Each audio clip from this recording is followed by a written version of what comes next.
ప్రభుత్వం మారిన తర్వాత ఇప్పుడు శాంతి భద్రతల మీద మీ అభిప్రాయం ఏంటి? రీసెంట్గా కొత్తగా చాలా ఎపిసోడ్స్ కూడా జరగటం జరిగింది. కొంతమంది ప్రజల తలకాయల మీదనే కార్లు ఎక్కించుకుంటూ వెళ్తున్నారు. అలానే బోట్స్ తోటి వస్తున్నారు, రపా రపా నరుకుతామని. వీళ్ళందరి మీద తీసుకోవాల్సినటువంటి యాక్షన్స్ అంత కఠినంగా తీసుకోవట్లేదు అనేది ఒక వర్గం అభిప్రాయం. మీరు వాళ్ళతో ఏకీభవిస్తారా?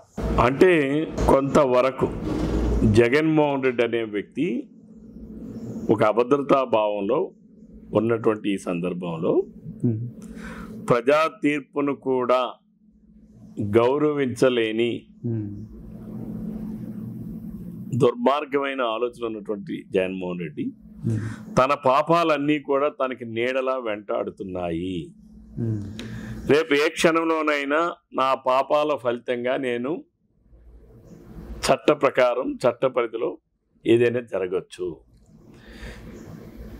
అప్పుడు 2012లో తను తండ్రి అధికారాన్ని అడ్డం పెట్టుకుని 1,00,000 కోట్లు దోపిడీ చేసినటువంటి విధానంలో సిబిఐ వాళ్ళు అరెస్ట్ చేస్తే 16 నెలలు జైల్లో ఉండి బయటకు వచ్చి ఏదో స్వాతంత్ర పోరాటం చేసి బయటకు వచ్చిన వాళ్ళగా నవ్వుకొని ఏదో స్వాతంత్రం తెచ్చినట్టుగా నవ్వుకొని ప్రజల్లో ఒక రకమైన జగన్మోహన్ రెడ్డి అమాయకుడు, ఏదో తప్పుడు కేసులు పెట్టారని ఒక భావన కలిగించాడు. సక్సెస్ అయ్యాడు. నేనైతే ఫెయిల్యూర్ అయ్యాడని చెప్పను, కానీ సక్సెస్ అయ్యాడు. ఏంటి దేంట్లో? జగన్మోహన్ రెడ్డి అమాయకుడు, తండ్రి అధికారాన్ని అడ్డం పెట్టుకుని ఏం దోచుకోలేదు, కానీ ఏదో తప్పుడు కేసులు పెట్టారు, సోనియా గాంధీ పెట్టింది, అది పెట్టారు, వీళ్ళు పెట్టారు, చంద్రబాబు నాయుడు వాళ్ళు కలిసిపోయారు చెప్పి ఒక అభిప్రాయాన్ని కలిగించడంలో సక్సెస్ అయ్యాడు. ఇప్పుడు కూడా జగన్మోహన్ రెడ్డి చట్టం దాని పనేది ఎప్పుడైతే ఆంధ్రప్రదేశ్ రాష్ట్రంలో చేసుకుంటూ వెళ్తుందో ఆయనకు ఒక తన పాపాలు తనకి నీడలా వెంటాడుతున్నాయని తనకి అర్థమయ్యి ఇన్ ది మీన్ టైం నేను వెంటనే నా కార్యకర్తలను ప్రజల్లోనూ ఒక స్టింజ్ తీసుకురావాలి అని చచ్చిపోయిన శవాల దగ్గరికి, రేప్స్ అండ్ మర్డర్లు చేసిన పరామర్శ కోసం, బెట్టింగిల్లో చనిపోయిన వాడు ఎప్పుడో చనిపోతే బెట్టింగిలు కాసేవాడికి విగ్రహాలు ఏంటి? అంటే ఆ విగ్రహాలు చూసి ప్రజలు ఏమనుకోవాలి?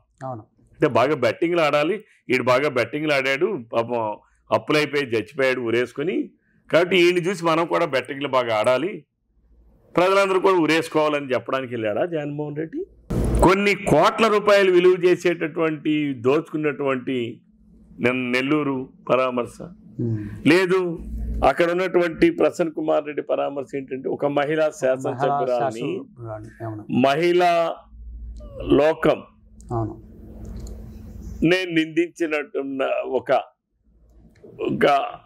అర్ధరహితమైనటువంటి విమర్శలు చేసి మహిళా లోకాన్ని కించపరిచినటువంటి వ్యక్తిని పరామర్శకి వెళ్ళాడు అంటే ఏమని నువ్వు చెప్తున్నావు మెసేజ్?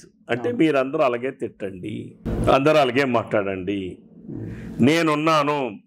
అందుకనే మీకు ఒకటి చెప్పాలి ఈ సందర్భంలో. పూర్వం చంద్రగుప్తుడు దీంట్లో ఆయన ఎవరది ఏనుంటాడు ఆ మహాసభలో చెప్తాడు, రాజు నీతివంతుడు, సమర్థవంతుడు, గుణవంతుడు అయినప్పుడు ఆ దేశంలో ఉన్నటువంటి రౌడీలు, కుండాకోర్లు, కూనీకోర్లు, కబ్జాదారులు,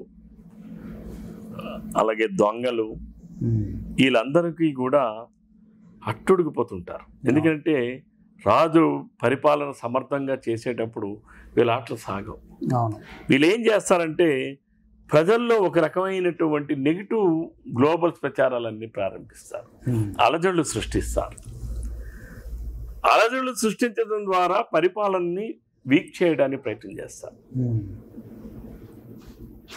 చాణక్యుడు చెప్తాడు. అదే రకంగా ఈరోజు జగన్మోహన్ రెడ్డి ఒక సమర్థవంతమైనటువంటి ప్రభుత్వం, సమర్థవంతమైనటువంటి నాయకుడి చేతుల్లో ఈరోజు ఈ రాష్ట్రం ఉన్నప్పుడు మనం చేసినటువంటి తప్పులన్నీ పాపాలన్నా మనకు వెంటబడుతున్నాయి. కొత్తగా తప్పులు చేయాలన్నా చెయ్యలేము. అవును. కాబట్టి వీటిని ప్రజల్లో అలజడులు సృష్టించాలి, ప్రజల్లో కలిగించాలనంటే తప్పుడు సమాచారాలతో వెళ్ళాలని చెప్పి జగన్మోహన్ రెడ్డి అందుకనే రౌడీలకి ఎక్కడ ఎవడైతే ఆయన ఎవరండి సురేష్, అవును. ఆయన ఒక దొంగ, అతనికి ఎంపీ సీట్ ఇవ్వడమే పెద్ద నేరం. వాడు చేసినటువంటి అరాచకాలు అంతా ఇంత కాదు, వాడికి పరామర్శ లేదు, ఇంకోరికి పరామర్శ. వీళ్ళందరూ ఎవరండి? మేము అడుగుతా ఉన్నాం జగన్మోహన్ రెడ్డికి, ఎందుకు మరి మిథున్ రెడ్డికి పరామర్శకు వెళ్ళలేదు? చెవిరెడ్డి భాస్కర్ రెడ్డికి ఎందుకు వెళ్ళలేదు? నీ దగ్గరే పాపం పనిచేశాడు, నిన్నే నమ్ముకొని వచ్చాడు ధనుంజయ రెడ్డి, కృష్ణమోహన్ రెడ్డి ఎప్పటి నుంచో పాపం మీ దగ్గర ఉన్నారు, ఎందుకు మీరు వెళ్ళలేదు వాళ్ళ పరామర్శకి? ఎందుకంటే వాళ్ళతో నువ్వు తప్పు చేయించి నువ్వు అసలైనటువంటి వాడి నువ్వు కాబట్టి. అంటే నేను లోపలికి వెళ్ళిపోయినా ప్రజల్లో ఒక స్ట్రింజ్, కార్యకర్తల్లో ఒక స్ట్రింజ్ తీసుకురావాలనే ఒక దుర్మార్గమైన ఆలోచనతో ఈ రప్ప అంటే తప్పేంటి, నేను తలను నరుగుతా ఉంటే తప్పేంటి, మేము తలలన్నీ ఇలా లేపేస్తాం అంటే తప్పేంటి అని మాట్లాడుతున్నాడు. అంటే ఒక మాజీ ముఖ్యమంత్రి. అవును. జగన్మోహన్ రెడ్డికి సహజమైనటువంటి మానసిక వైకల్యం ఉన్నా ఎలాంటి వాడైనా మాజీ ముఖ్యమంత్రి కదా. సో ఒక మాజీ ముఖ్యమంత్రిగా అలాంటివి మాట్లాడొచ్చా లేదా అనేటువంటి ఆ విషయం ఇంగితం కూడా మర్చిపోయి మాట్లాడుతూ ఉన్నారు. రాజకీయ నాయకులు ఎప్పుడూ రోల్ మోడల్స్గానే ఉండాలి. ఇలాంటి భాష కానీ ఇలాంటి వ్యక్తులు కానీ ప్రమాదకరమే, సమాజానికి ప్రమాదకరం. ఇవన్నీ సినిమాలో వినడానికి మంచిగా ఉంటాయి, కానీ సభ్య సమాజంలో అవి మాట్లాడితే సమాజానికి చాలా ప్రమాదం. ఇది మంచిది కాదు.